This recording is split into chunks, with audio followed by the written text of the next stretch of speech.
ଆପଣ କେବେ ବାପା ମା ମନ୍ଦିର କେବେ ଦେଖିଛନ୍ତି କି? ଜୟ ଜଗନ୍ନାଥ ସାଙ୍ଗମାନେ, ମୁଁ ହେଲି ତପନ ଆପଣଙ୍କୁ ପୁଣି ଥରେ ଗୋଟେ ନୂଆ ଭିଡ଼ିଓରେ ସ୍ୱାଗତ କରୁଛି। ବର୍ତ୍ତମାନ ଆମେ ଆଜି ଆସିଛୁ ଗୋଟେ ନୂଆ ଜାଗାକୁ, ଯେଉଁଟାକି ଅଛି କଟକ ଡିଷ୍ଟ୍ରିକ୍ଟରେ। ଜାଗା ନାଁ ହେଉଛି ମାହାଙ୍ଗା, ଆଉ ଏଠି ବାପା ମା ମନ୍ଦିର ବି ଅଛି।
ଭିତରୁ ଚାଲନ୍ତୁ ଦେଖିବା।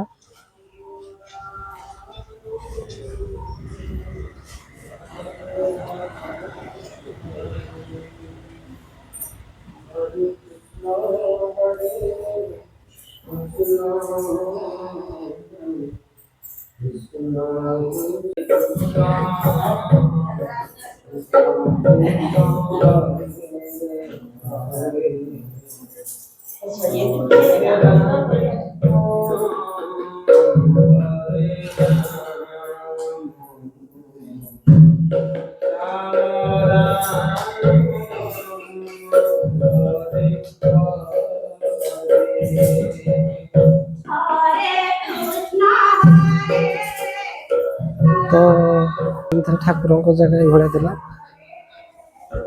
ଚାଲନ୍ତୁ ସେପଟିକି ଯିବା।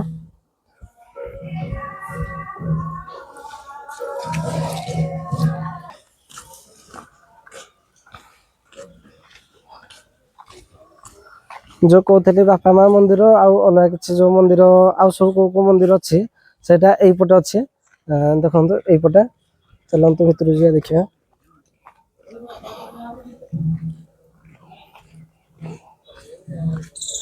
ଏଠି ଦେଖନ୍ତୁ ସ୍ୱର୍ଣ୍ଣ କ୍ଷେତ୍ର ମହିମା କଟକ ଏଇପଟେ ଅଛି।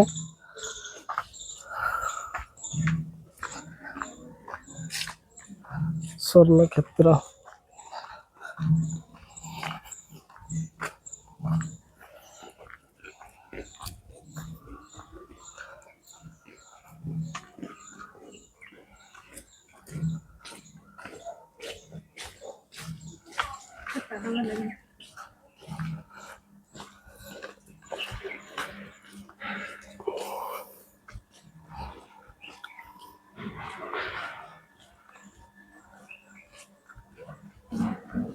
ଏପଟେ ବହୁତ ନିରବ ନାହିଁ, ପୁରା ଶାନ୍ତି।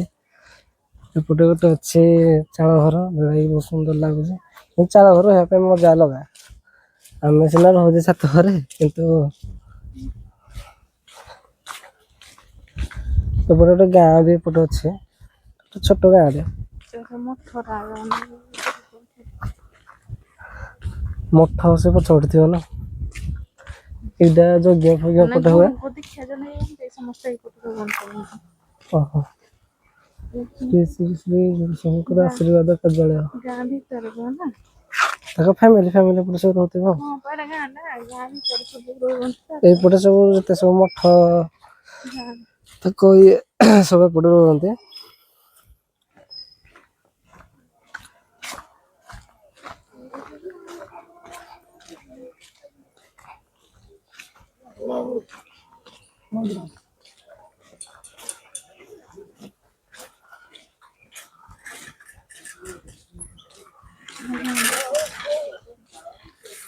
ଏପଟେ ଗୋଟେ ରାସ୍ତା ଅଛି ଏପଟେ ସେମିତି ଘର ସେଇଠି ତ ପୋଲକୋଲିଆ ଉପରେ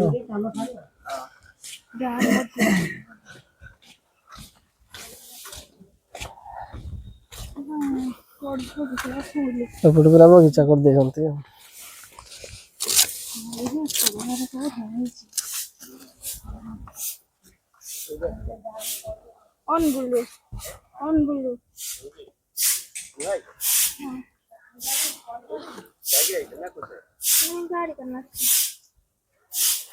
चलो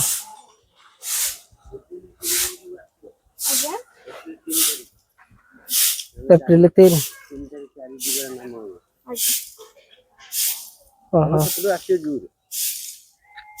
लोक अधिका को टाइम रहते से चैत्र पूर्णिमा ठाकुर मुंडी पूर्णिमा तीनटारे लोक हुए श्रावण पूर्णिमा से टाइम चुटी फुटी पकेले तो चलिबो। हां से कार्तिक पूर्णिमा रे लोक जोर कार्तिक पूर्णिमा नंदा सब हुंती अस्थि विसर्जन के सब जरिया में रे। हां चारि जून हम आस थर देखिया 3 तारीख देखिया ट्राई करबा से पे हो देखिया ट्राई करबा से पे आई न छुट्टी करके आसी अभी छुट्टी करके पूर्णिमा दिन आसीले कोन लाभ आसी आ तीन ते पूर्णिमा न कलश यात्रा गाड़ी करके आसो देख परियो 4 तारीख 3 तारीख आसीले देखियो 3 तारीख ठीक अच्छा सेपट जा बापा जो प्रभु को समाज समाज पिटाइल को बापा मंदिर ना केटी आइलन बापा मंदिर को पटो बापा मंदिर से करे नहीं जाई न बापा मंदिर एटा प्रभु का समाज पिटे जाइतला ना सीधा जस्ट आसी जाए एपटे जाई देखिए एपटे जाउ जो बापा का से पटो छंते ना कालेज भरे पटी सेपटे बापा मंदिर समाज में को ना मंदिर को ठाकुर बा भगवान केशव समाज में को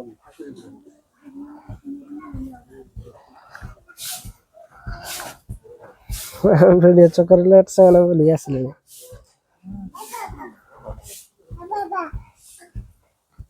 ଠାକୁର ଅଛନ୍ତି ଏଠି ତାଙ୍କ ବାପା ମା ଅଛନ୍ତି ହେୟାର ପୁରା ବାପାଙ୍କ ମନ୍ଦିରଟା ଅଛି।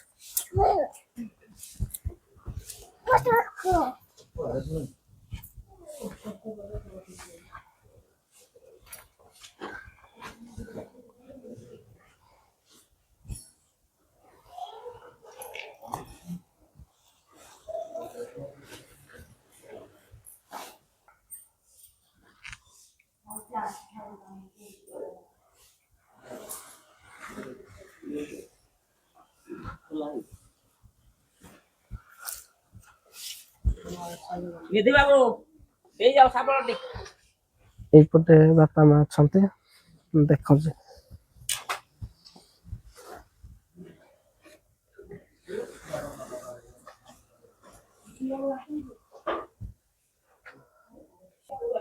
देखो तो ये है बापा और माँ देखो कितने सुंदर दिखा आउ बापा माँ को मंदिर सेपट अच्छे आम देखो चलते सेपट की जावा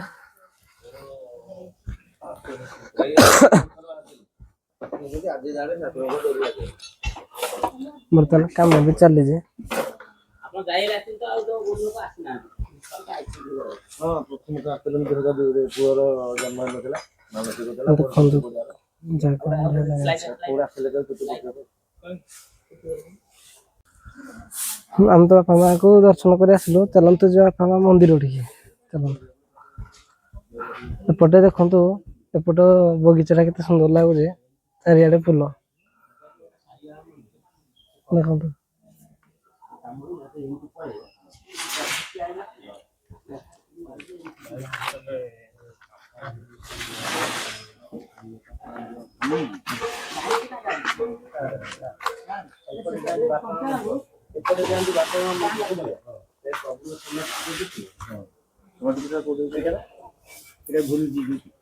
ଆଚ୍ଛା ହଁ ଯାଇ କବାଟ ସେଟା ମୁଁ ଯାହା ମୋବାଇଲରେ ସବୁ ଯାହା ଦେଖିଥିଲି କିନ୍ତୁ ଦୁର୍ଭାଗ୍ୟ ଆସିପାରିଲିନି ତାକୁ। ହଁ ଯାଉ ଦର୍ଶନ କରୁଛୁ ସେତିକିଟା ବଡ। ହଁ ଆସିବ ପ୍ରଭୁଙ୍କର ମନ୍ଦିର କହିବେ ଆଉ ଠାକୁରଙ୍କ ପାଦୁକା ପାଇଲା ପରେ ମୋ ବାଳକୁ ହେଲା ତଳୁ ଘର ହେଇକି ତଳ ଘର ହେଇଥିଲା। ସେପଟେ ଯାହା ବାପା ମା ମନ୍ଦିର ବୁଲେଇ ଦିଅ। ହଁ ଆଉ ସେ ସମାଜ ପୀଠ ଆଜ୍ଞା ଲକ୍ଷ୍ମୀ ମନ୍ଦିର ସିଧା। ହଁ ସେଠି ରାସ୍ତା ଲକ୍ଷ୍ମୀ ମନ୍ଦିର ଦେଖିଛ? ସେ ଭିତରୁ ହଁ ସେ ହଁ ଯେମିତି ପଚାରିଲ ଲକ୍ଷ୍ମୀ ମନ୍ଦିର ଗେଟ୍ ବାହାରେ ସେ ଆଗରେ ଜାଣିଲ ବାପା ମା ମନ୍ଦିର ଗଲେନି? ବାପା ମା ମନ୍ଦିର ଏଇପଟେ ଜାଣିଲ।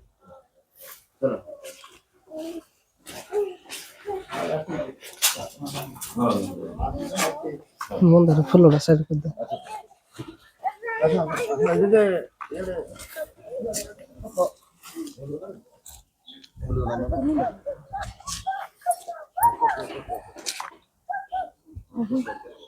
ଭାଇ ବାଙ୍କର ହଉଛି ଠାକୁରଙ୍କ ଘର, ପ୍ରଭୁଙ୍କର ପ୍ରଭୁ ଯେ ରହମା ଏଟା ତମ ଗାଁ କି? ହଁ ବୁଲୁଛି ତାକୁ ଗାଁ ଭଳିଆ ଆଉ। ଠାକୁରଙ୍କର ପୁରୁଣା ଘର ଦେଖିଲି। ହଁ ହଁ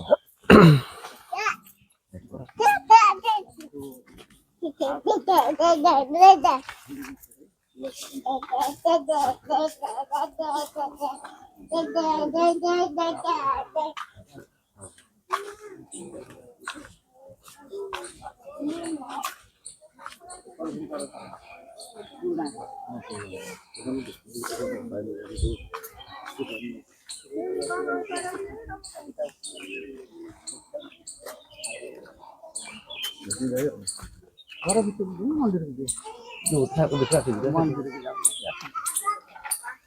ଏପଟେ ଦେଖନ୍ତୁ ବାପା ମାଙ୍କ ମନ୍ଦିର।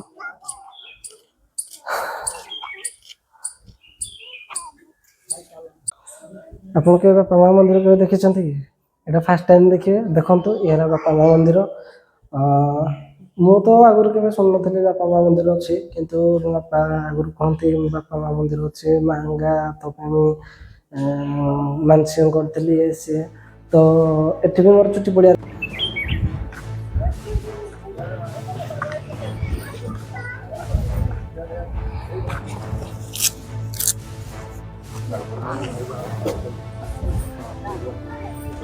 ଦେଖନ୍ତୁ ବାପା ମା ମନ୍ଦିର, ଏଇଟା ହେଲା ସେ ମନ୍ଦିର ଯୋଉଟା କହୁଥିଲେ ବାପା ମା ମନ୍ଦିର। ଏଠି ଦେଖନ୍ତୁ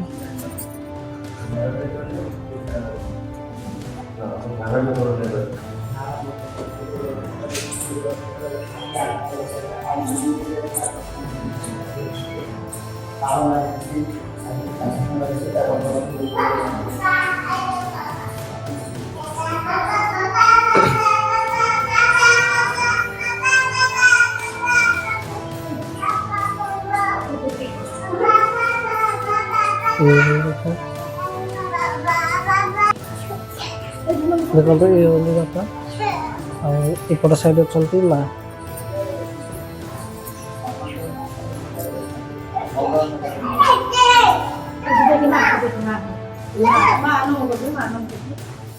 ଏଠି ଦେଖନ୍ତୁ ମା। ପ୍ରଭୁ ଯେତେବେଳେ ଜନ୍ମିତ ହେଲେ ସେତେବେଳେ ରକ୍ତ ପିଣ୍ଡି, ଛୋଟ ପିଣ୍ଡି ବଡ଼ ପିଣ୍ଡି ହେଲେ ଆଉ ବାହାରେ ଆଉ ମାତା କଲଙ୍କରେ ଝୁଡ଼ିରେ ପୁରେଇ ତୁଳସୀ ବଣରେ ଥୋଇଲେ। ଏମିତି କିଛି ସମୟ ପରେ କୁଆଁ କୁଆଁ ରାବ ହେଲେ। ମାତା ହସି ହସି ଖୁସି ହେଇକିରି ଆଣିଲେ, ଆଣିକି ତାଙ୍କ ନାଳନ ପାଳନ କଲେ। ପ୍ରଭୁଙ୍କର ନାଳନ ପାଳନ ଚାଲିଲା। ଆଉ ସେଦିନ ଲୋକ ଆଶ୍ଚର୍ଯ୍ୟ ପ୍ରକାର ହେଇକିରି ସବୁ ଏମିତି କାଣ୍ଡ ହେଲା ବୋଲି ମାନେ ଲୋକ ଗଦା ହେଲେ, ଲୋକ ଘେରିଲେ, ଧୀରେ ଧୀରେ ଧୀରେ ଧୀରେ ବହୁତ ଲୋକ ଆସିଲେ। ଆସିବାର ଠାକୁରଙ୍କର ଖେଳାନାଳ ଚାଲିଛି ଆଉ। ଆଉ ତ ବହୁତ କହିଲେ ବହୁତ କାହାଣୀ ଯେ ମାନେ କହିବାର ନା ମାନେ ସରିବନି। ଆଉ ସବୁ ଆସିବେ, ଆସୁଛନ୍ତି, ଦେଖିବେ, ଜାଣିବେ, ନିଜେ ବି ଲେଖା ହେଇଯିବ, ପଢ଼ିବେ ସବୁ ପ୍ରଭୁଙ୍କର। ମୁଁ ଥରେ ଶୁଣିଥିଲି ଆମର ମେଳା ମହୋତ୍ସବ ଚାଲିଥିଲା। ହଁ ସେ କରନ୍ତୁ ପାଟି। ଶୁଣନ୍ତୁ, ଆଜ୍ଞା ସେ ମେଳା ମହୋତ୍ସବ ଚାଲିଥିଲା। ଆଜ୍ଞା ହଠାତ୍ ଆମର ଅନ୍ନ ସବୁ ପାଇଲାନି। ଗୁରୁଙ୍କୁ ରାଜା ଠାକୁରଙ୍କୁ କହିଲେ ଯେ ଆଉ ଠାକୁର ଆମର ଏତେ ଭକ୍ତ ଆସିଲେଣି ପାଇବନି କିଛି। ତ ସାଙ୍ଗେ ସାଙ୍ଗେ ଠାକୁର ଯୋଉ ଦେଖ ଗାଡ଼ିରୁ ସବୁ କାଢ଼ା ଯାଉଛି, ସେ ସବୁ ପନିପରିବା ଚାଉଳ ଗହମ ସବୁରେ କାଢ଼ା ଯାଉ, ସେ ବି ଚାଲିଛି। ଏଟା କଣ ସତ୍ୟ? ହଁ ସେ ସତ୍ୟ। ଏମିତି ବଡ଼ ପ୍ରୋଗ୍ରାମ ହେଇଥାଏ, ସେ ସବୁ ପ୍ରଭୁଙ୍କର ନୀଳା। ବଡ଼ ପ୍ରୋଗ୍ରାମ ହେଇଥାଏ କିନ୍ତୁ ଏମିତି ଅନ୍ନ ସରିଯାଇଛି, ଚାଉଳ ବି ସରିଯାଇଛି, ଏତେ ଲୋକ କିନ୍ତୁ ଚାଉଳ ନାହିଁ। ଠାକୁର ଆଉ ଏମିତି ସବୁ ସରିଯାଇଛି ଆଉ ନା ସରିବ କ'ଣ? ସେଠି ପ୍ରସାଦ ଗୁଡ଼ା ଅଛି, ସେଠି କ'ଣ ଡିକ୍ସି ସବୁ ଭର୍ତ୍ତି ହେଇକିରି, ଆଉ ସବୁ ଡାଲି ଭର୍ତ୍ତି ହେଇକିରି ଅଛି, ଏମିତି ସବୁ ଭର୍ତ୍ତି ହେଇକିରି ଅଛି। କ'ଣ କହୁଛନ୍ତି ସରିଯାଇଛି? ନାଇଁ ମ ଠାକୁର ଚାଲୁନାହାନ୍ତି ଦେଖିବା। ଦେଖିବି କାହିଁକି? ତମେ ଯାଅ ଦେଖ, ଲୋକମାନଙ୍କୁ ଯା ପରିବେଷଣ ନେଇକରି ଖାଦ୍ୟପେୟ ବାଡ଼ ଭରା ସବୁ ରିକ୍ସ। ଆଉ ଥରେ ଶୁଣିଥିଲି ଠାକୁର ଆସିଥିଲେ ବସରେ, ଆଜ୍ଞା ମାନେ ବାଟରେ ଜଗିଲେ ଆଜ୍ଞା ଯେ ଆମେ ଠାକୁର ଦର୍ଶନ କରିବୁ। ଆଜ୍ଞା ଠାକୁର କିନ୍ତୁ ମନା କଲେ। ସେ କହିଲେ ତମେ କିଛି ବ୍ୟସ୍ତ ହୁଅନ୍ତୁନି, ମୁଁ ଭିତରେ ଅଛି, ମତେ କେହି ଦେଖିପାରିବେନି। ତ ବହୁତ ଲୋକ ଗାଡ଼ି ଚଳିଲେ, ଠାକୁର ଅଛନ୍ତି, ଠାକୁର ଦେଖି ପାଇଲେନି। କିଛି ବାଟ ପରେ ପୁଣି ଠାକୁର ଦେଖାଦେଲେ। ଇଏ ବି ସତ୍ୟ। ଆମ ପାଖରେ ଗୋଟେ ରାସ୍ତାରେ ଇଏ ବି ମୁଁ ଖବର ପାଇଥିଲି। ସେମିତି ବି ଅଛି। ଆଉ ଗୋଟିଏ ବହୁତ ମୁଣ୍ଡା ସାନ୍ତଳା ଭଉଣୀ, ସେ ବହୁତ କାନ୍ଦିକିରି କହୁଛନ୍ତି ଜଙ୍ଗଲରେ, ପ୍ରଭୁ ମୋର ପାଦୁକା ଦରକାର। ସେ ଧାରା ନେଇନାହାନ୍ତି, ଜାଣିଛନ୍ତି ପ୍ରଭୁ ମୋର ପାଦୁକା ଦରକାର, ଦେଖିଛନ୍ତି, ଜାଣିଛନ୍ତି, ଧାରା ନେଇନାହାନ୍ତି, ପ୍ରଭୁ ମୋର ପାଦୁକା ଦରକାର। ସେ ଜଙ୍ଗଲରେ, ଘର ପାଖ ଜଙ୍ଗଲରେ, ସେଡ଼େ ଏଇ ଯେଉଁ କେଉଁଝର ଆଡ଼େ, ସେ କାନ୍ଦୁଛନ୍ତି, ଡାକୁଛନ୍ତି। ପ୍ରଭୁ ଯିବ ବୋଲିକିରି ସେ ଜାଣିଛନ୍ତି, କିନ୍ତୁ ସେଦିନ ପ୍ରଭୁ ଯାଉଛନ୍ତି ତାଙ୍କ ଆଗକୁ। ଆହୁରି କେଉଁଝର ମୟୂରଭଞ୍ଜ ଦେଇକି ଆସିବେ, କାରରେ ଯାଉଛନ୍ତି। ଏଠି ରାସ୍ତା, କେଉଁଝର ରାସ୍ତା ଏମିତି ଆମର ସେ ଯେଉଁଟା ଆସିଲେ ଗେଟ୍ ପାଖରୁ ସେତିକି ବାଟ ଯାଇକି ସେ ଜଙ୍ଗଲ ମଝି, ଜଙ୍ଗଲ କ'ଣ ସବୁ ଅଛି। ଆଉ ସେ ଝିଅ ସେଠି ଦୀପାନ୍ଧିପି କରିକି ତାଙ୍କର ଦୀପ ଜାଳିକିରି, ତାଙ୍କର ଯେମିତି ଆସନ ପକାଇବା କଥା ପକେଇକିରି ଜଙ୍ଗଲ ସେଠି ରଖିଛନ୍ତି। କିନ୍ତୁ ପାଦୁକା ନେବେ ବୋଲିକିରି ସେ ଝିଅ ମନରେ, ଠାକୁର ଯାଉଛନ୍ତି ସିଆଡ଼େ, ମାନେ ତାଙ୍କ ଆଗକୁ ଯିବେ। ଠାକୁର କହିଲେ ଗାଡ଼ି ରଖ। ଗାଡ଼ି ରଖିଲେ, ଆଉ ଖୋଲିଲେ, ଠାକୁର ଚାଲିଲେ। ଆଉ ଚାଲିଲେ ଏଡ଼ିକି ରାସ୍ତା ଫାସ୍ତା, ଏମିତି ଗଛ ମଛ ସବୁ ଅଛି, ଚାଲିଲେ। ଆଉ ସେ ସେଠିକି ଯିବ, କହିଲେ ଝୁଅ କତିକି ଖଡ଼ ମାଡ଼ିକିରି ଠାକୁର ସାଡ଼େ କ'ଣ କଲେ, ବଣ ଆଡ଼େ କ'ଣ କଲେ, କାରଣ କ'ଣ? ସବୁ ଗଲେ ଲୋକ, ଆଉ କେତେଟା ଗାଡ଼ି ହେଇଛି, ଯାଇକି ଲୋକ ସବୁ କ'ଣ ବ୍ୟସ୍ତ ହେଲେଣି। ଲୋକ କାହିଁକି ଆଉ ଯାଉଛନ୍ତି, ଜଙ୍ଗଲଟା ନା, ମାନେ ଅଳ୍ପ ବାଟ ବି ଗଲେ କଷ୍ଟ ଲାଗୁଛି ଲୋକକୁ। ଯାଉ ଗଲେ, ଗଲାକୁ ଠାକୁର ଯାଇ ଛିଡ଼ା ହେଇଗଲା।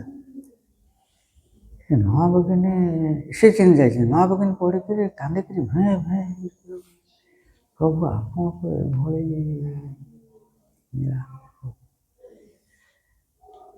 ଠାକୁର ଛିଡ଼ା ହେଇଗଲା ଯେଉଁଠି ତାଙ୍କର ଦୀପି ଥିଲା। ହଉ ହଉ ଥା, ଯାଉଛି, ନମସ୍କାର କଲେ, ତାଙ୍କର କଥାବାର୍ତ୍ତା କରି ଥା, ଯାଉଛି। ରହିଲା ଖଡ଼ମ, ପ୍ରଭୁ ଖଡ଼ମ ରହିଲା ତମ ପାଖରେ ଥିବ। ଠାକୁର କ'ଣ ଜାଣିଛନ୍ତି? ଠାକୁର କ'ଣ ଜାଣିଛନ୍ତି? ତମ ପାଖରେ ଥିବ, ପଳେଇଲା। ସିଏ ତାଙ୍କର ଚାଲିଲେ। ସିଏ ବି ଗୋଟେ ସତ୍ୟ। ଏମିତି ଅନେକ ଅନେକ ଅନେକ ଅନେକ ସତ୍ୟ ଅଛି, ସେ ସରିବନି। କେଉଟ, ସେ କଥା ବି ମୁଁ ଶୁଣିଛି। ଆଗ କାଳରେ କେଉଟ, ଯେତିକି ଆପଣଙ୍କର ବାହାଘର ହବ, ଆଉ ଆଜ୍ଞା ଏଠି ଅର୍ଡର ଦେବେଟା ମୋର ଆଜ୍ଞା ଏତଟା ହଣ୍ଡା ଦରକାର, ସେ ସେଇଠୁ ହଣ୍ଡା ବାହାରେ ବୋଲି ମୁଁ ଘର ବାଲି ସେଠି ପହଞ୍ଚିବା ଚିଠି ପକଉଥିଲା ଆଉ। ସେଠି ସେମିତି ମୁଁ ସବୁ ଶୁଣିଥିଲି। ଅସତ୍ୟ କରିବାରୁ ରହିଗଲେ। ଆଉ ଏମିତି ବି ଅଛି ଆଉ ଗୋଟେ ସତ୍ୟ ଘଟଣା ସେଠି ଅଛି। ସେଠି ଥିଲା ନିମ ଗଛ ଗୋଟେ, ନିମ ଗଛ ଏଇ ସେ ମଙ୍ଗଳସରା ଘାଟରେ ଜରିଆରେ। ଏମିତି ଆମେ ଛୋଟ ହେଇଥିଲୁ, ବହୁତ ଛୋଟ ହେଇଥିଲି, ଏତେ ବି ହେତୁ ନାହିଁ ସେଇଠି। ହେଇ ବୋଲିକି ହୋ ହେଇକି କ'ଣ କ୍ଷୀର ବାହାରିଛି ନିମ ଗଛରୁ, ଲୋକ ଲାଇନ୍ ଲଗେଇକିରି ମାନେ ନେଇଛନ୍ତି ସବୁ ମାଠିଆରେ ବାଲ୍ଟିରେ ଲୁଟାରେ ଗ୍ଲାସରେ ଯେଉଁଥିରେ ନେଇପାରିଲେ 10 ଜଣଙ୍କ ଲୋକ। ଜରିଆ ନଈ ଏଠି ନିମ ଗଛ ପାଣି କରରେ, ସେଇଠୁ ଖାଲି ପାଦୁକ ବାହାରିଲା। ପାଦୁକ ଧାରା ବହୁଛି ବୋଲି ବହୁଛି ଆଉ ଯିଏ ଯେତେ ନେଇପାରିଲେ ସେମିତି ଆଉ। ଜରିଆକୁ ଯାଉଛନ୍ତି ବା, ଚରମ ଘାଟ ଅଛି 22 ପାହାଚ, ସେଠି ପ୍ରୋଗ୍ରାମ ସବୁ ହୁଏ, ଯେଉଁ ତିଥିରେ ଯେମିତି କାମ ହୁଏ। ମଧ୍ୟ ଦେବାଲି ଅଛି, ଗୋଟେ ବଡ଼ ଯାତ୍ରା ହୁଏ ସେଠି। ଆଉ ସେଠି 22 ପାହାଚ ଅଛି, ସେଠିକି ଯାଉଛନ୍ତି ଦେଖି ଦେଖି ସବୁ ଆସିବା ଆଉ। ମୁଁ କ'ଣ ସବୁଆଡ଼େ ଯାଇପାରିବି ମୋର ସିଆଡ଼େ ଟିକେ ଆମର ଏଇ ପ୍ରୋଗ୍ରାମ ଆମର ସବୁ ଏମିତି ସଫାସଫି ଅଛି ଏଠି। ସେଠି ପାଦୁକା ମନ୍ଦିର ଯେଉଁଟା ଥିଲେ, ହଁ ସେଠି ରଥ ଦାଣ୍ଡ ଅଛି, ଟିକେ ଯାଉଛି ସରିଲାଣି। ଆଉ ସେଠି ଟିକେ ହବ, ସିଆଡ଼ୁ ଫେର ଆସିଲେ ଯାଇ ଏଠି ହବ ଏସବୁ। ସେଠିକି ଆମର ସମାଧି ଦେଇଛନ୍ତି, ଟିକେ ଯିବା। ଆଜ୍ଞା, ବିଜୟ ଭାଇଙ୍କ କତିକି ଯିବେ। ହଉ ହଉ, ଚାଲନ୍ତୁ ବିଜୟ ଭାଇଙ୍କୁ ଟିକେ ଦେଖା କରିବେ ଆପଣ।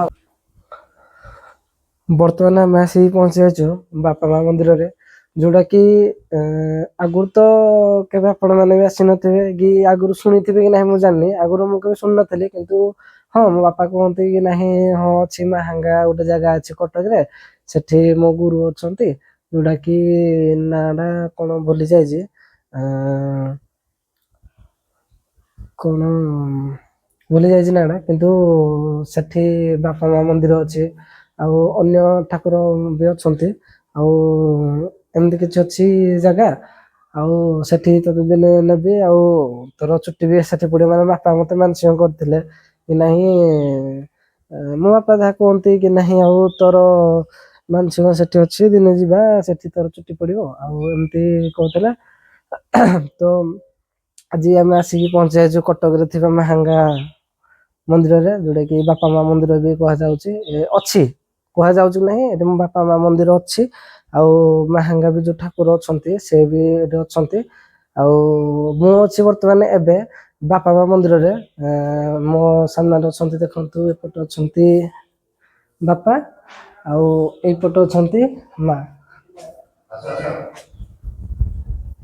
ଏଇପଟେ ଅଛନ୍ତି ମା। ଆଉ ଯୋଉ କହୁଥିଲେ ନାଁ ଭୁଲି ଯାଇଥିଲେ, ସେଟା ହଉଛି କେଶବ ଚରଣ ନାଁରେ ସେଇ ବାବାଙ୍କ ନାଁ। ଆଉ ସେ ଏଠି ସେ ଏବେ ନାହାନ୍ତି, ଦେହ ତ୍ୟାଗ କରିସାରିଲେଣି। ଏଠି ଜଣେ ଦେଖାଗଲା ନା, ତ ତାଙ୍କଠୁ ମନ୍ଦିର ବିଷୟରେ କିଛି ହିଷ୍ଟ୍ରି ଆମେ କଥା ହେଲୁ, ସେ କହିଲେ, ଆଉ ଭଲ ଲାଗିଲା ଷ୍ଟୋରି ସବୁ ଅରିଜିନାଲ, ତାପରେ ସବୁ ସତ୍ୟ ଘଟଣା, ଆଉ ଭଲ ଥିଲା। ସତ୍ୟ ସତ୍ୟ ସବୁ ଯାହା ବି କିଛି ହେଇଛି, କିଛି ଇଏ ହେଇନି, ସବୁ ସତରେ ସତରେ ଅଛି। ଆଜି ବି ଲୋକମାନେ ଆସୁଛନ୍ତି ଏଠିକି, ଯିଏ ଜାଣିଛି। ଆଉ ଠିକ ଅଛି, ଚାଲନ୍ତୁ ଦେଖିବା ଆଗକୁ କ'ଣ ଅଛି।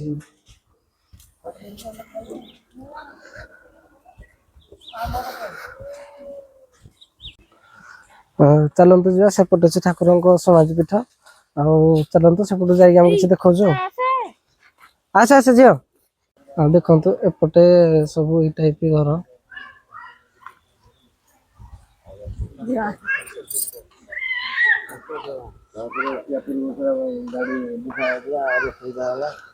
ଆସିଗଲାନି।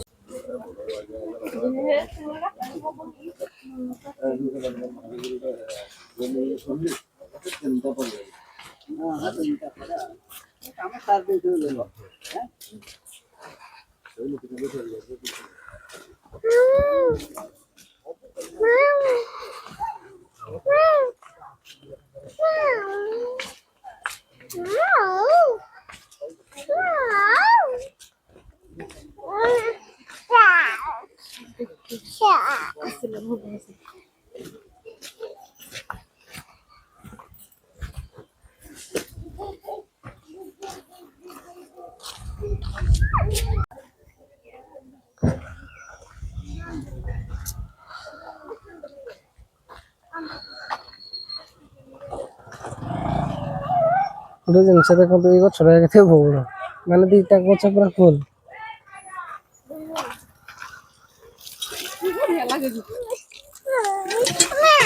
এইଭଳିଆ ନৌକା ଆମ ପଟେ କାହିଁ ପଳଉଛି ଖାଲି ସେ ତଳକୁ ମାର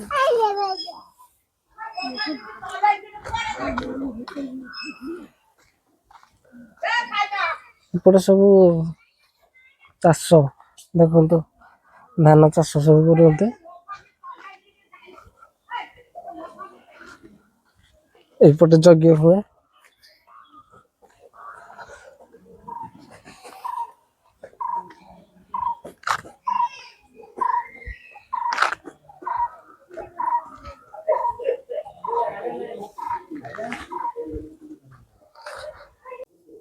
ଯେ ମାଙ୍କର ମା ଲକ୍ଷ୍ମୀଙ୍କ ମନ୍ଦିର, ସେମାନେ ପ୍ରତ୍ୟକ୍ଷ ଦେବୀ ନୀତି ନିୟମରେ ତିଆରି ହେଇଛନ୍ତି। ନୀତି ନିୟମ ଅର୍ଥ ତିଥି ବାର ନକ୍ଷତ୍ରରେ ତିଆରି ହେଇଛନ୍ତି। ମାନେ ଅଳ୍ପ ଦିନ ଲାଗିନି। ମୂର୍ତ୍ତିଟି ଯେତିକି ବଡ଼, ମାନେ ପ୍ରାୟ 3 ବର୍ଷ କି 4 ବର୍ଷ ଖଣ୍ଡେ ଲାଗିଛି ତିଆରି ହେବା ପାଇଁ। ସ୍ୱତନ୍ତ୍ର ତିଥିବାର ନକ୍ଷତ୍ରରେ ତିଆରି ହେଇକରି ପୁଣି ରହିଲେ କିଛି ଦିନ। ଯେଉଁ ସେ ଘରେ ରହିଲେ, ଠାକୁରଙ୍କୁ ସମସ୍ତେ କହୁଛନ୍ତି ଆପଣ ମୂର୍ତ୍ତି ତିଆରି କଲେ, ମନ୍ଦିର ତିଆରି କଲେ, ପ୍ରତିଷ୍ଠା କାହିଁ କରୁନାହାନ୍ତି? କହିଲେ ହବ, ପ୍ରତିଷ୍ଠା ହବ। ତିଥିବାର ହେଲେ ହବ। ତିଥିବାର କାହା ହାତରେ ଅଛି, ସେ କି କହିବ? କହିଲେ ହଁ କହିବା ଆଉ। ତାପରେ ତିଥିବାର ନକ୍ଷତ୍ର ହଉଛି ଠାକୁରଙ୍କର ମାନେ ଯିବା ମାସ। ଆଚ୍ଛା ଆଚ୍ଛା। ଯେବେ ଶରୀର ଛାଡ଼ିବେ, ସେ ଯିବା ମାସ କିଛି ଦିନ ଅଛି। ମାନେ ଏମର୍ଜେନ୍ସି ଫୋର୍ସଲି କହିଲେ ପ୍ରତିଷ୍ଠା କରିଦେବ।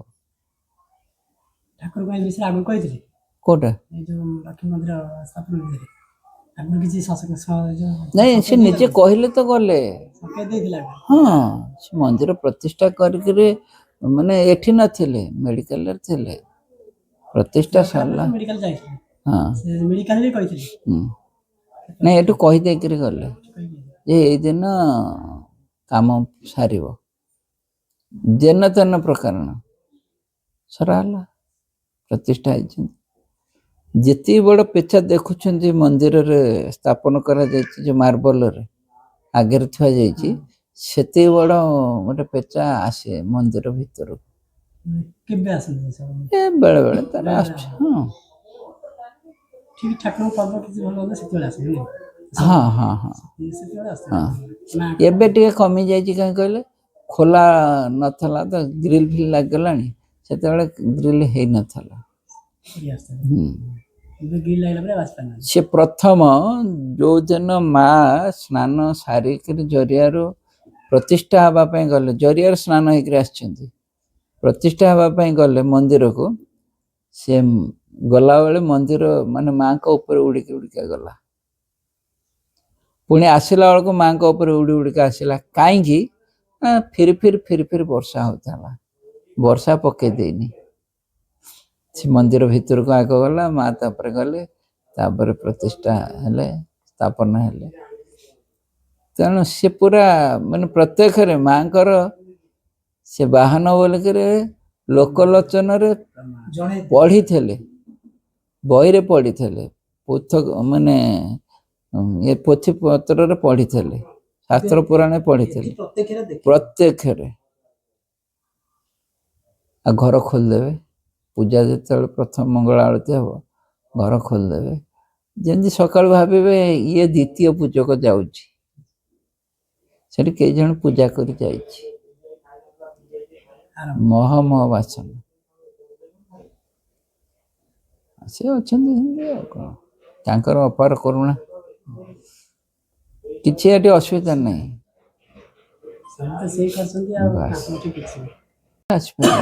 ସକାଳେ ତ ଦେଖିଦେଲି, ଏପଟୁ ଦିଥର ଫେରିଲି। ତାର ଅସୁବିଧା ହେଲା, ମୋର ଅସୁବିଧା ହେଲା, ଏମିତି ହେଲା।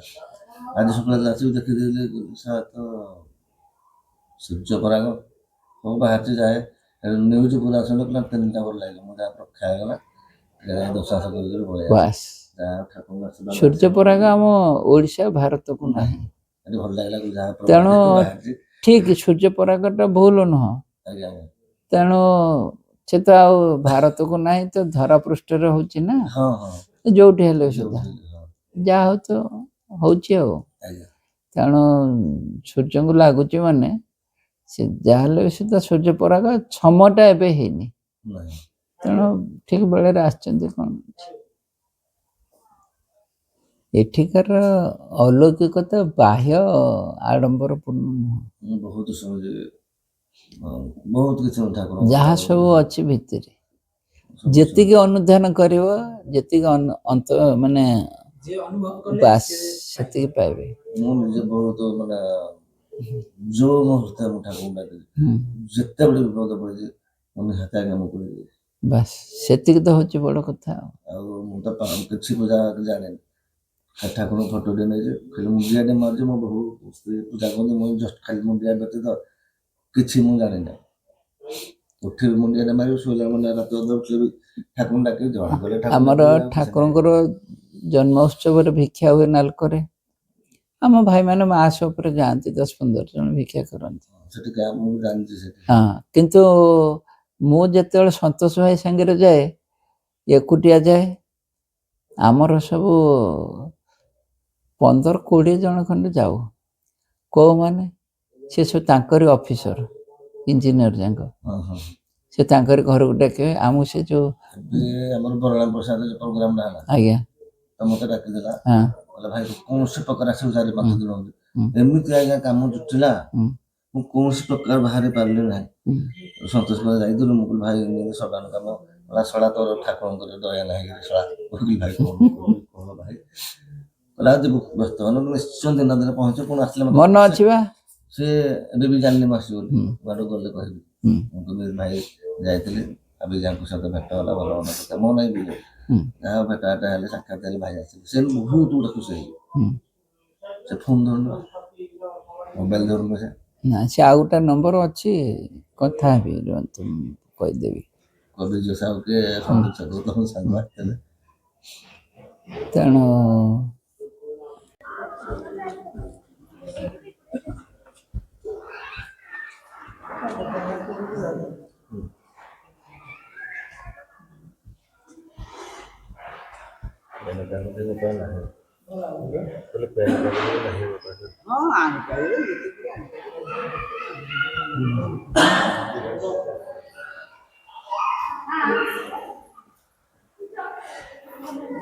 ଏଇଟା କୋଉ ମନ୍ଦିର? ପ୍ରଭୁଙ୍କର ଠାକୁରେ ପୀଠ, ଯାହା କହୁଛନ୍ତି ଏବେ ପୀଠ ଘର ହେଇକି ଆସେ।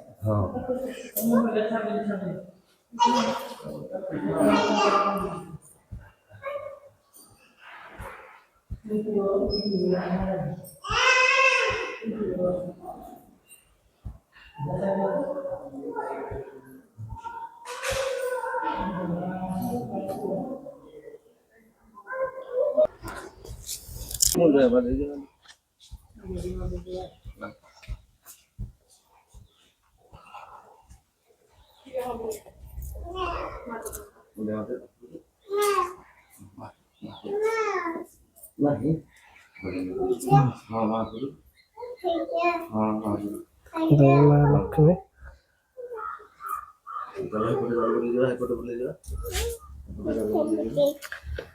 ଯୋଉ କହିଲେ ପେଚାଡା ଅଛି କୋଉଠି?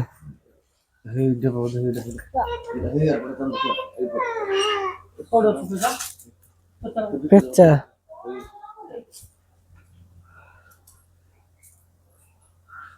କୋଉଠି ଅଛି?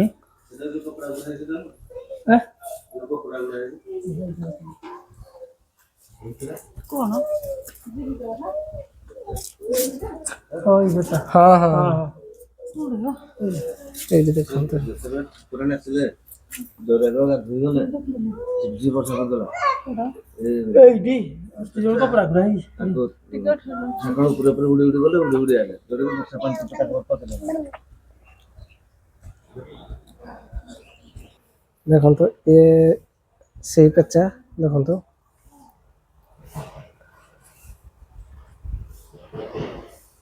ସେ ପେଚା ଆଉ ମା ସେଠି ଯେତେବେଳେ ପ୍ରତିଷ୍ଠା ହେଇଥିଲା ସେଇ ଟାଇମରେ ମା ଯେତେବେଳେ ଭିତରକୁ ଆସିଲେ ସେଇ ଟାଇମରେ ପେଚା ଉପରେ ଉଡି ଉଡି ଆସିଲା ତଳେ ମା, ଯୋଉଟା କି ସେଇ ଟାଇମରେ ବର୍ଷା ହଉଥିଲା ସେ ବର୍ଷା ପାଣିଟା ମାଙ୍କ ଉପରେ ପଡିବା ପାଇଁ ଦଉନଥିଲା ସେଇ ଟାଇମର ସେ ପେଚା। ଆଉ ଏଇ ପେଚା ବି କିଛି କିଛି ଦିନରେ ଉଡି ଆସେ, ସତ ସତ ଉଡି ଆସେ। ନନା କହିଲେ କି ଯୋଉ ଗ୍ରିଲ ଲାଗିଗଲା ଏଇ ଯୋଉ ଲୁହା ଗ୍ରିଲ ଲାଗିଛି ସେଇ ଗ୍ରିଲ ଯୋଗୁଁ ଆଉ ଆସିପାରୁନି, ନହେଲେ ପ୍ରାୟ ଟାଇମ ଆସେ, ବଡ ପେଚାଟେ ଆସେ ସେ ଭିତରେ ବୁଲାବୁଲି କରି। ଆଉ ସବୁଦିନ ସକାଳୁ ପୂଜା ଆସିଲା ପରେ ସିଏ ଆଗ ଆସେ